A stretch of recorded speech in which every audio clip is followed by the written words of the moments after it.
নমস্কার বন্ধুরা, আমি আবার চলে এসেছি আমার রান্নাঘরে নতুন একটা রেসিপি নিয়ে। এই দেখুন, এই মাছটা দিয়েই বানাবো।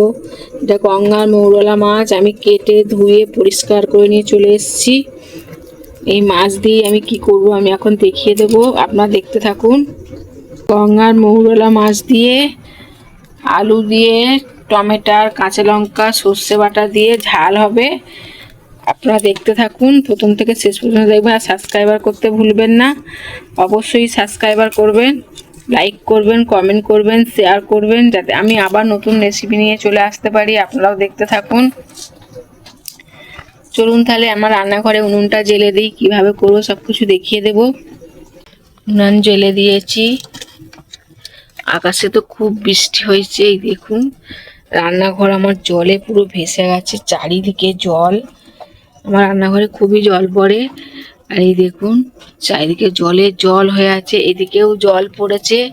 এই দেখুন, জল দাঁড়িয়ে গেছে। এদিকে পাশে উনুন জ্বেলে দিয়েছি। উনুনেও জল পড়েছিল, কিন্তু উনুনটা রোজ জ্বালি বলে তাই উনুনটা জ্বলছে। কড়া বসিয়ে দিয়েছি। এদিকে মাছ নিয়েছি, মাছের মধ্যে লবণ দিচ্ছি অল্প করে, হলুদ,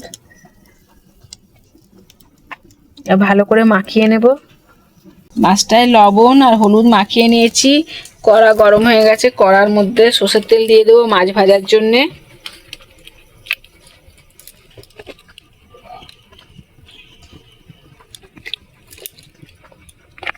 এবার তেলটা গরম হলেই মাছ দেব। তেল গরম হয়ে এসছে, তেলের মধ্যে সামান্য একটু লবণ দেব।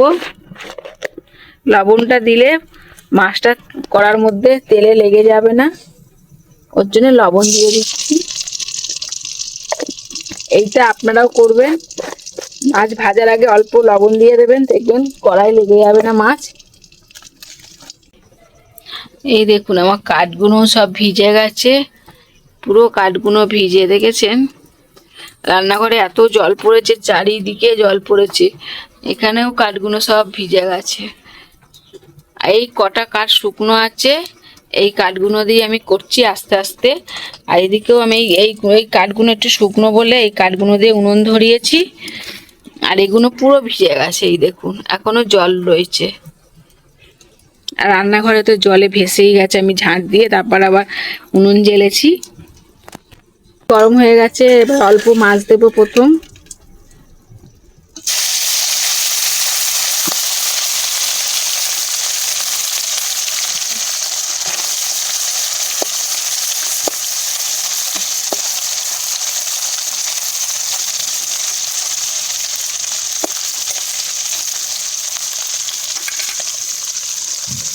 এই মাছ দিয়ে দিয়েছি। এক পিঠ ভাজা হলে তারপর আবার উল্টো পিঠটা ভেজে নেব। সব মাছ কটা ভাজা হয়ে গেছে। এই মাছের তেলেই আমি তরকারির আলুটা ভেজে নেব। একটু লবণ দেব, এবার নেড়ে চেড়ে ভালো করে ভেজে নেব আলুটা। আলুটা ভাজা হয়ে গেছে, এই দেখুন। এবার আলুটা আমি থালার মধ্যে তুলে নেব। আবার অল্প সরষের তেল দিয়ে দেব।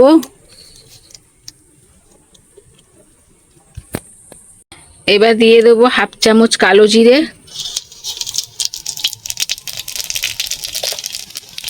দিয়ে দেবো কাঁচা লঙ্কা, চিড়ে রাখা কাঁচা লঙ্কা, একটু নেড়ে চেড়ে নেব। লঙ্কাটা আর কালো জিরে ভাজা হয়ে গেছে, এবার দিয়ে দেবো টমেটো। আর এদিকে রাস্তায় ছাতু বিক্রি করতে এসছে, গান চলছে। টমেটোটাও ভালো করে লঙ্কা কালো জিরের সাথে ভেজে নেব। কালো জিরে, টমেটো, কাঁচা লঙ্কা ভাজা হয়ে গেছে ভালোই। এর মধ্যে দিয়ে দেবো স্বাদ মতো লবণ, দিয়ে দেবো হলুদ, পরিমাণ মতো হলুদ দেব। এবার নেড়ে চেড়ে ভালো করে একটু ভেজে নেব। হলুদ আর লবণটা যাতে গলে যায়, লবণটা এই দেখুন ভালো করে ভেজে নিয়েছি। টমেটোগুলো গলে গেছে, এই দেখুন। এর মধ্যে আমি এখন দিয়ে দেবো সর্ষে বাটা। এবার দিয়ে দেবো ভেজে রাখা আলুটা,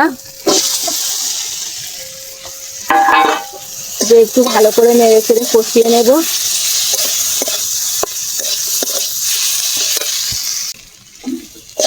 ভালো করে কষিয়ে নিয়েছি, এই দেখুন। এবার যে বাটিটায় সর্ষে রেখেছিলাম সেই বাটিটা একটু গায়ে লেগেছিল সর্ষে বাটা, তার মধ্যে একটু জল দিয়ে ভালো করে গাগুলো পরিষ্কার করে নিয়েছি, সেই জলটা আমি ঢেলে দেবো। তার সাথে আমি আর এক ঘটি জল দেবো।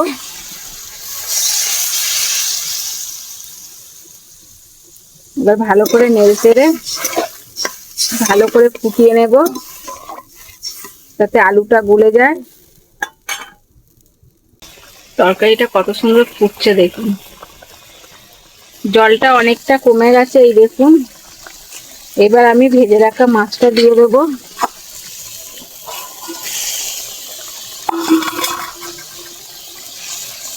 উনুন দিলে ঠিকঠাক জলে না রান্না করতে বেশি টাইম লাগে না।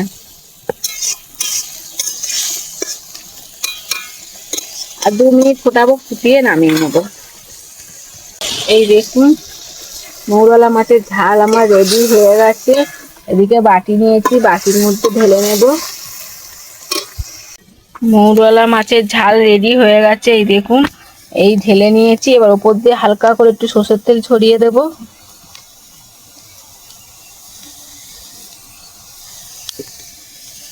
রেডি হয়ে গেছে। আমি যেভাবে বানালাম আপনারাও সেইভাবে বানিয়ে খেয়ে আমাকে কমেন্ট করবেন কেমন লাগলো। আর সময় থাকলে একবার এইভাবে বানিয়ে খেয়ে দেখবেন, দারুণ লাগে খেতে। আমি আমার রান্নাঘরে আমি আবার নতুন রেসিপি নিয়ে চলে আসবো, আপনারা দেখতে থাকুন। দেখার জন্য একটা সাবস্ক্রাইবার করে দিন, যাতে আবার নতুন ভিডিও আপনাদের কাছে পৌঁছে যায়। টাটা, ভালো থাকবেন, সুস্থ থাকবেন, জলে ভিজবেন না। এখন আকাশে বহুত জল হচ্ছে, প্রচুর বৃষ্টি হচ্ছে, বারবার বৃষ্টি আসছে। এই জলে বৃষ্টিতে ভিজলে শরীর খারাপ করবে। টাটা, আবার নতুন রেসিপি নিয়ে চলে আসছি।